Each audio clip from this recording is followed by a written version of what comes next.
이슈를 알기 쉽게 풀어드립니다. 대한민국 경제 고수와 함께 투자의 맥을 짚는 KBS 1라디오 경제쇼. 진행의 성기영 아나운서입니다.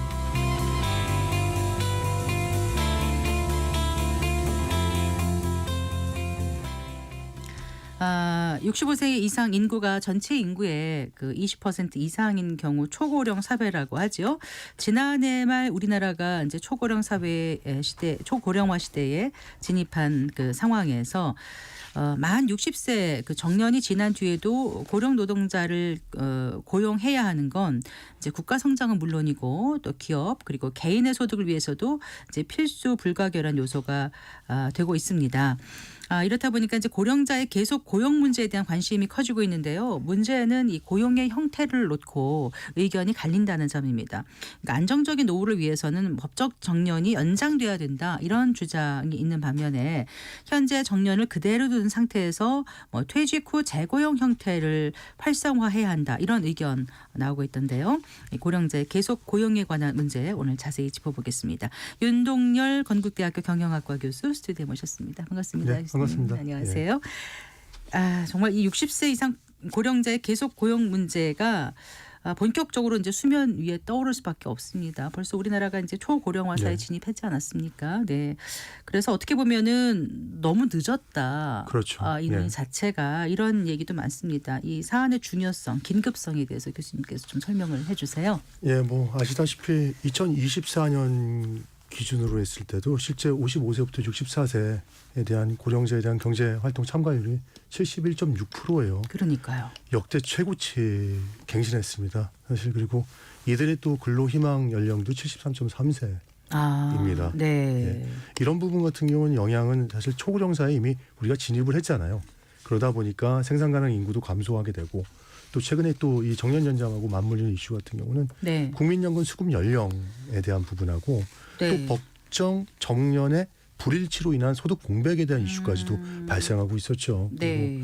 여기다가 또 이제 뭐 노사 간의 이제 정년 연장 방식에 대한 이견도 많다 보니까 당연히 60세 이상의 고령자 계속 고용 논의를 좀 본격화하고 촉진시키는 계기가 됐다고 보고 있습니다. 네. 예, 이런 뭐 사실상 그 인구 통계에 대한 부분만이 아니라 생산 가능 인구 감소는 물론이고 예. 국민연금 재정 문제까지도 고민해야 되고 사회적 부양에 대한 부담이라든지 뭐 여러 가지 심각한 경제적 사회적 문제를 야기할 부분을 좀 대비하기 위한 부분인데 네. 실제 좀 많이 늦은 감이 있지 않나 생각도 들고 있습니다. 네. 예. 지금 보면은 이제 우리가 지금 이제 65세 이상 인구 비율이 20%가 됐다는 20% 거잖아요. 됐죠. 예. 그런데 2070년이 되면은 65세 이상 인구 비율이 46.4%요. 46.4%인데 네. 추정치가 그런 거지 네. 사실 50% 넘을 수도 있어요. 그러면은 인구 전체의 반이 예. 고령자라는 거잖아요. 이제 뭐 정의를 다시 내릴 수도 65세 있겠죠. 이상 65세 인구. 이상. 네, 왜냐하면 네. OECD도 갑자기 65세를 청년으로 하겠다는 얘기를 했으니까요. 네, 예. 그래요. 유엔에서도 지금 고령에 대한 맞아요. 노인에 대한 개념 정의를 다시 하겠다 그렇게 하고 있죠. 있고 그렇습니다. 그런데 아까 73.3세까지 예. 근로를 희망한다고 그렇죠. 말씀하셨잖아요. 실제로 이제 고령자 10명 중 7명이 최근 통계 보면 일하고 있는 거고요. 맞습니다. 예. 그런데 이제 지금도 경제 활동 참가율이 이렇게 높지 않습니까? 높죠. 사실 예. 너무 놀라요. 굉장히 높은 거예요. 예. 예. 60 근데 이제 고령자 경제 활동이라는 거는 우리가 고령 노인이라고 하는 게 아니고 50 우리는 뭐 중장년층이라고 부르는데 54, 사실상 55세부터 55세부터 이후에를 고령자 맞습니다. 그 예. 경제 활동하는 인구로 보더라고요. 예. 그런데 지금 이렇게 많단 말이에요. 그런데 왜 정부는 예. 계속 고용 이미 많이 하고 있는데 예. 계속 고용에 대해서 관심을 가져야 하고 제도까지 바꿔야 되는 건지 그게 왜 필요한 건지 좀 짚어주신다면요. 사실은 이제 고령자 경제활동 참가율에 대한 부분인데 네. 이 수치는 굉장히 높아요. 네. 근데 이 수치 같은 것 자체가 고령화 사회에 대한 심각성을 보여주고 있는 것이죠. 그럼에도 불구하고 소득이 굉장히 불안정하고 일자리의 질이 더 낮아지고 있다는 게 문제라는 겁니다.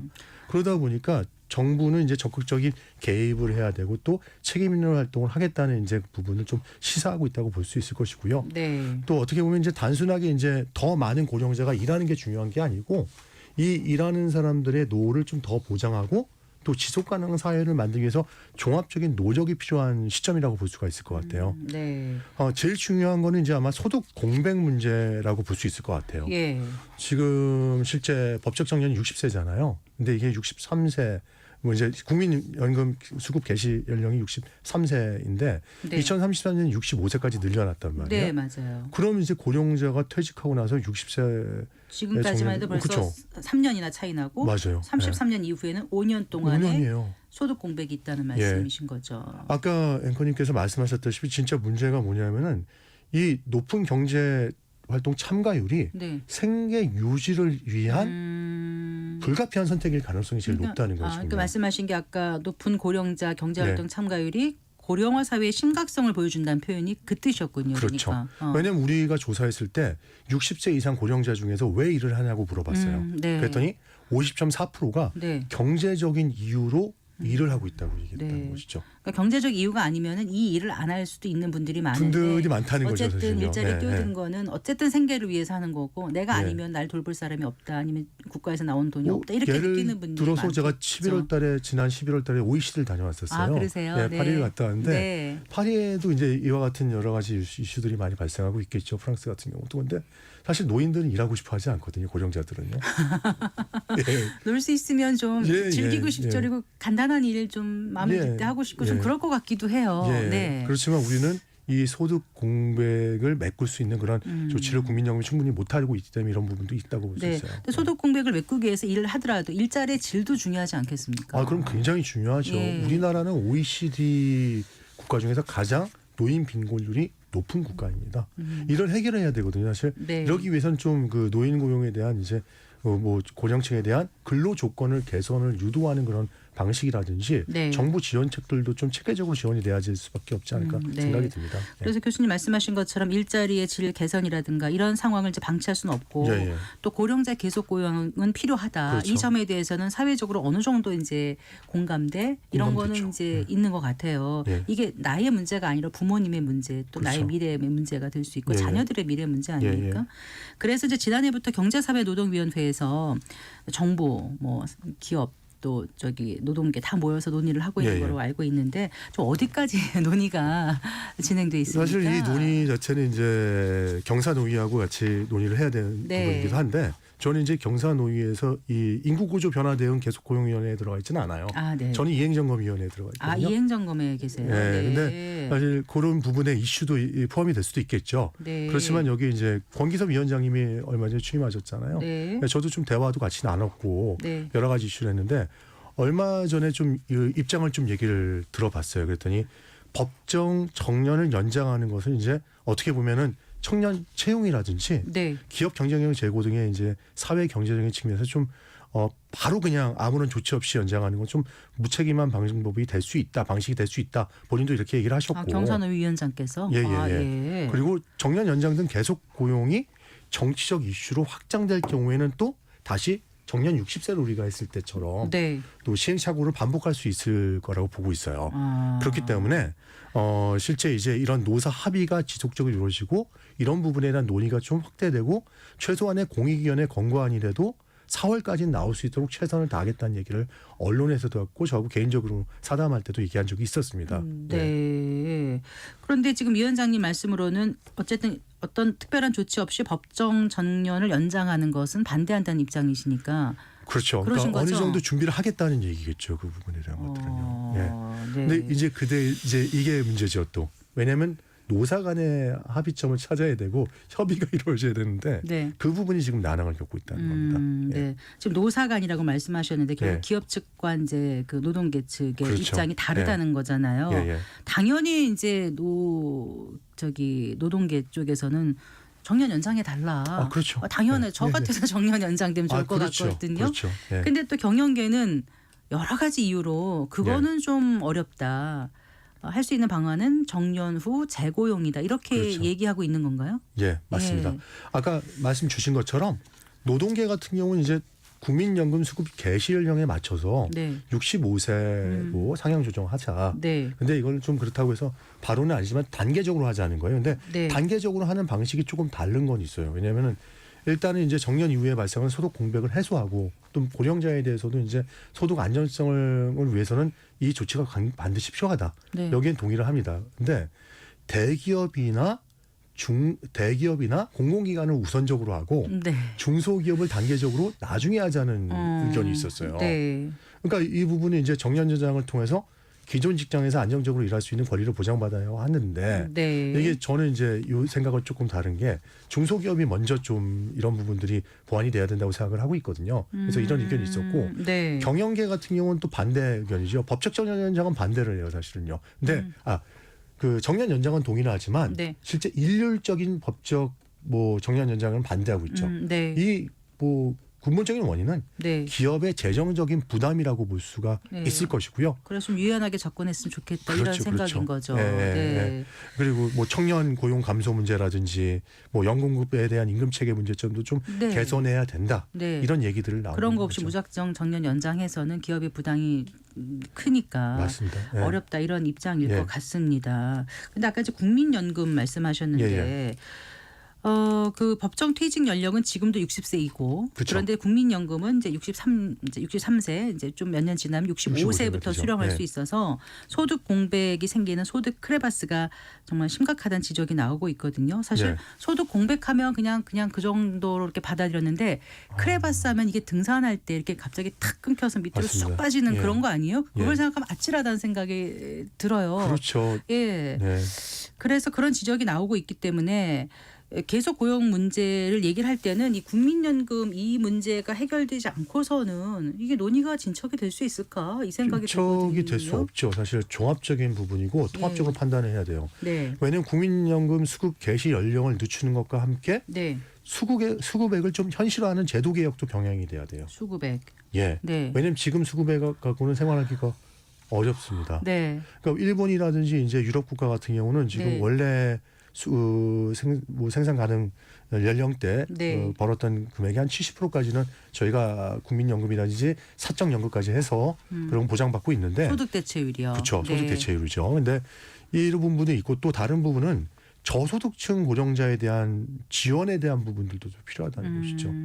그렇게 되면 이제 이런 이 연금 수급액만으로도 생활이 가능하도록 해야 되는데 이게 과연 지금 현재로서 가능할까? 근데 이게 단순히 선진국이라든가 연금제도 예. 오랫동안 시행한 나라하고 똑같이 소득 대체를 비교하기가 무리인 게 오랫동안 연금을 적립해온 나라와 그래, 그 말씀이에요. 우리가 88년부터인가요? 예, 맞습니다. 국민연금 시작된 게 그때부터 불입해서 이제 좀 몇십 년 부은 분들이 나오기 시작하는 거랑은 소득 대체율이 다를 수밖에 없거든요. 그렇죠. 그래서 이제부터 좀 많이 내라 하면 내기 싫다는 사람들이 많아서 여기도 근데 합의가 지금 안 되고 있어서 합의가 안 되죠, 당연히. 네. 왜냐하면 청년 입장이라든지 내가 중년 받을 수 있을까 입장에서도 이렇게 얘기하는 청년들도 본인들이 낸 많고요. 것보다도 덜 받을 예. 수도 있는 부분들이 있을 것이고 네. 또 사실은 지금 수령하고 있는 분들이 예전에 연금을 낸 것보다 훨씬 많이 받고 있어요. 몇 배 정도죠. 예. 그러니까 저는 이제 연금 개혁을 할 때 이런 얘기를 하면 이제 저도 어떤 파장을 일으킬지 모르겠지만 지금 수급받고 있는 연금도 네. 줄여야 된다고 저는 생각하고 있는 그러니까요. 사람입니다. 선배님들 나가신 분들 보면은요. 예. 굉장히 많이 받는다는 생각이 그렇죠. 들거든요. 불이익에 비해서. 예, 예, 근데 예. 앞으로 지금 세대나 후 세대는 그렇게 못 받을 게 못 받죠, 당연히. 네, 그러니까. 지금 청년 세대는 아마 50% 이하로 받게 될 것이고요. 아, 예. 예, 뭐 국민연금이나 뭐 다른 뭐 공무원 연금도 그렇게 되겠죠. 예. 그런데다가 지금 법적 정년이 60세라고 했는데 이 정년까지 일하는 비율이 통계청 자료 2024년 걸 보면은 10%가 안 되더라고요. 10%도 이게 통계청 자료죠. 예. 근데 이제 왜냐면 저도 37살까지는 기업에서 일을 했습니다. 아, 그러셨군요, 교수님. 네. 기업에서 일을 하다가 요즘 가장 가고 싶어하는 기업에서 일했었는데 어허. 제가 37에 그만두고 나와서 네. 뭐 이제 공부를 하고 학교로 온 게 40 넘어서 왔습니다. 네. 근데 지금 최근 들어서는 제 동료들이 지금 나오고 있습니다. 교수님 좋은 선택인 게 정년 보장이 되시는 거 아닌가요? 뭐 이제 결론적으로는 그렇게 이제 친구들 지금 와서 얘기를 하는데 네. 사실 이 9.3%라는 것은 10명 중에 예. 한 명만 실제 정년까지 갈 수 그러니까 있다는 법정 정년을 계속 더 늘린다는 거는 예. 이 지금 10명 중에 한 명을 예. 위한 거지. 예. 결국은 나중에 노인 일자리 양극화만 더 심화되는 거 아니냐 이런 지적도 정확하신가요? 가능하지 그러니까 이게 않나요? 고령자 뭐 이렇게 정년까지 근무할 수 있는 고령자 수는 굉장히 소수예요. 그런데 네. 오히려 이제 고령자 일자리의 양극화를 심화시킬 수 있다는 부분을 충분히 고려해야 된다는 부분입니다. 이 부분 해결하지 않으면 안 돼요, 사실. 네. 그러다 보니까 이제 우리가 중소기업 얘기를 빼먹고 갈 수가 없거든요. 사실 중소기업 같은 경우는 정년 연장 제도를 제대로 운영하지 않는 기업들이 되게 많이 있습니다. 그리고 네. 정년퇴직 이후에 재고용 과정에서도 좀 임금 삭감도 많고 도리어 네. 고용 불안정성이 굉장히 높죠. 이런 부분들이 해결되지 않으면 안 되는 거죠. 예. 어디서부터 손을 대야 되는 건지 좀 약간 좀 말씀드리면서 좀 막막하다는 느낌도 살짝 들었는데 예. 어쨌거나 기업별로 최근에 보면 정년 연장이든 뭐 퇴직 후 재고용이든 다양한 방법으로 해법을 찾아가려는 그렇죠. 네. 시도는 하고 있는 것 같아요. 일부 기업들 보면 그런 움직임도 있지 않습니까? 예, 맞습니다. 예. 이미 지금 뭐 기업들은 이제 실제 제가 정년 60세 됐을 때도 네. 굉장히 많은 활동들을 했었고 기업들 자문들도 많이 했고 일본에 가서도 여러 가지 부분들을 봤는데 네. 실제 뭐 대표적인 기업으로 이제 동국제강이라는 기업 있잖아요. 그 2022년도에 이미 네. 60세 정년을 61세로 연장했어요. 그리고 네. 작년에 또 인단협하면서 2024년부터 62세로 정년을 연장했습니다. 네. 정년 연장에서 끝난 게 아니라 네. 정년 이후에도 상호 협의를 통해서 척탁직으로 재고용할 수 있고 네. 이들을 이제 숙련된 인력들을 좀 지속적으로 활용하려는 노력들을 한 적이 있었고요. 그러니까 지금 말씀하신 동국제약이라든가 현대차라든가 포스코, 네, 도성 뭐 여러 군데 있지 않습니까? 그렇죠, 이런 그렇죠. 데는데 숙련된 그 노동 어떤 집약적인 그 기술을 예, 예. 계속 쓸 수 있다기 때문에 그런 기술직이라든지 생산직에 좀 많이 그죠? 제한이 되는 그런 게 부분들이 좀 있죠. 있어서 그러니까 아직까지. 사무직이라든지 예. 저나 이제 앵커님 같이 사무직이나 저처럼 경영학과 교수들은 네. 사실 갈 데가 별로 없죠. 예. 맞습니다. 예, 네. 예. 아까 그 파리 프랑스 다녀오셨다고 예, 예, 예. 하셨잖아요. 다른 나라는 어떻게 하나요? 다 지금 점검할 수는 없고 파리 같은 경우는 파리 같은 어떻습니까? 경우는 사실은 이제 이미 프랑스요? 고령자 근로자에 대한 문제, 고령근로자에 대한 문제를 해결하기 위해서 굉장히 오래전부터 노력을 하고 있었어요. 예. 그래서 62세 정년이 60세였는데 62세가 됐고 또 64세까지 늘어났죠. 네. 근데 여기에 연금 개혁이 당연히 같이 논의되고 있습니다. 네. 그리고 이것뿐만이 아니고 고령자들에 의해서 고령자들에 대한 추가 교육이라든지 네. 직업 훈련 기회도 제공하고 있어요. 정년 연장을 바라요 국민들이? 국민들 안 바라죠. 그렇더라고요. 네, 당연히 안 바라죠. 제가 그 항공기가 서울에서 출발하지 못해갖고 네. 이틀을 더 거기서 체류할 수밖에 없었거든요. 네. 그때 당시에 그런 부분도 있었고요.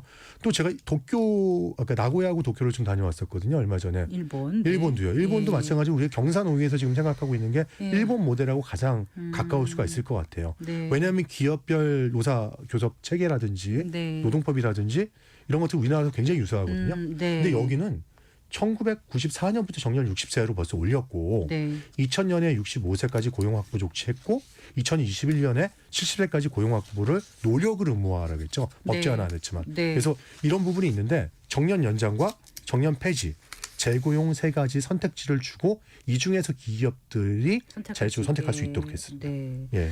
그러니까 다른 나라를 그대로 따올 수는 없나는 이제 예, 예, 여러 그렇죠, 나라의 그렇죠. 모델들을 좀 예. 참고해서 우리에 맞게 예. 좀 잘 예. 방안을 도출해야 될 텐데 이제 좀 정리를 좀 해봐야 될 것 같아요. 너무 이게 주제가 그렇죠. 너무 광범위하거든요. 너무 크고 많은 광범위예요. 네, 그래도 교수님께서 늘 이제 연구를 해오셨으니까 예, 이제 예. 국민연금 개혁화도 이제 관련이 있는 거고 그렇죠. 또 정년 연장이 된다든가 예. 이렇게 되면은 상대적으로 청년층의 일자리가 줄어드는 그런 효과도 있을 수도 있고 그래서 그렇죠. 세대 간의 예. 갈등도 있을 수 네, 있고 예. 하거든요. 예. 그런 문제를 다 포함해서 어떤 방향으로 가면 좋다고 생각하시는지 좀 예. 방안을 이미 좀 많이 말씀해 정리를 해주셨는데요. 해주세요. 예. 그 계속 고용 문제는 이제 국민연금이라든지 노인 복지, 네. 기업의 임금 체계라든지 청년 고용이라든지 다양한 측면하고 굉장히 복잡하게 연계가 돼 있습니다. 네. 그러다 보니까 이 고령화 사회에서 이런 시스템이 경제적으로 좀 지속 가능하지 않으면은 실제 고령자의 사회적 안정성도 좀 위협받을 수밖에 없다는 것이죠. 네. 그러니까 이런 부분에 대한 협의도 중요하지만 정책을 위반하잖아요. 네. 그럼 정책 위반자 같은 경우는 고령자의 경제적 지원에 대한 예산이나 자원도 좀 균형적으로 고려를 해야 되고요. 또 정책이 시행된 이후에도 네. 지속적으로 좀 모니터링이라는 평가가 있어서 이 부분에 예상치 못한 문제가 발생할 때 이거를 개선할 수 있는 노력도 필요하다는 것이죠. 네. 그래서 단순하게 고령자가 단순한 저임금 일자리로 그치지 않고 질 높은 일자리 창출에 좀 기여할 수 있도록 연계시켜야 될 것이고 네. 또 세대 간의 공존의 문제죠. 네. 그래서 고령자와 청년층 고용 문제가 서로 보완적으로 되면서 두 그룹이 함께 성장할 수 있도록 하는 어떻게 것도 보완적으로 가능하죠? 실제 이제 이 그룹 같은 경우는 고령층이 갖고 있는 기술이라든지 노하우라든지 이런 부분을 멘토링할 수 있도록 하는 제도들도 네. 있을 것이고요. 네. 또 어떤 부분에 있어서는 고령자가 필요로 하는 업종이 있을 것이고 네. 또 청년이 또 더 필요로 하는 업종이 있을 거잖아요. 네. 그런 고령자 적합 직무라든지 직종들을 또 개발하고 네. 거기에 이제 취업을 또 유도한다든지 네. 그리고 청년들이 갖지 못했던 숙련들을 기술 체계를 또 훈련시킬 수 있는 그런 연계를 시킬 수 있다든지 네. 그런 부분을 함께 나눌 수 있는 것이죠. 그래요. 그리고 사실 어떻게 보면 앞으로 이제 생산 가능 인구가 줄어든다라고 생각하지만 예. 인구의 많은 수가 노령화되고 나이는 들지만 예. 이전보다는 더 건강한 노인들, 노령층도 그렇죠. 많지 않습니까? 그리고 네. 앞으로 AI라든가 의료가 네. 엄청 발달되면 지금 70세가 아니고 훨씬 더 아니죠. 일을 역동적으로 네. 할 수 있을지도 몰라요. 그러니까 네. 기업 입장에서 보면은 그 사람들이 결국은 이제 소비를 해주는 대상이고 예, 또 예. 생산을 해줄 수 있는 그 사람이기도 하지 않습니까? 그럼요. 예, 예. 그러니까 무조건 이게 초고령 사회에 진입해서 노인이 늘어난다는 게 사회에 많은 부담만인 부정적인 게 생각은 아니라 아니에요. 좀 긍정적인 차원을 발견해서 거기에 좀 초점을 맞춰서 가는 것도 대안이 아닐까 싶은데. 당연하죠. 네. 2070년이 되면 아까 말씀하셨지만 절반이 65세 이상입니다. 네. 근데 제가 그때 살아있을지는 모르겠지만요. 저는 살아 있을 거예요. 저도 그렇게 건강해야 되는데 지금 상황은 건강하지 않아서 그럴 것 같은데요. 네. 일단 고령자 소비 시장 자체가 2023년 기준이 13%였어요. 네. 근데 2025년 기준은 15%로 성장하거든요. 네. 이게 2030년까지 되면 20%가 넘을 예정입니다. 네. 그러다 보면 노인의 소비가 건강, 여가, 여행, 문화 등 다양한 소비 트렌드를 또 창출할 수가 있거든요. 네. 그렇기 때문에 이 고령자를 아우를 수 있는 맞춤형 상품이나 서비스도 개발할 수 있겠고 네. 이에 대한 것들을 청년층도 같이 네. 함께 할 수 있다는 것이죠. 알겠습니다. 오늘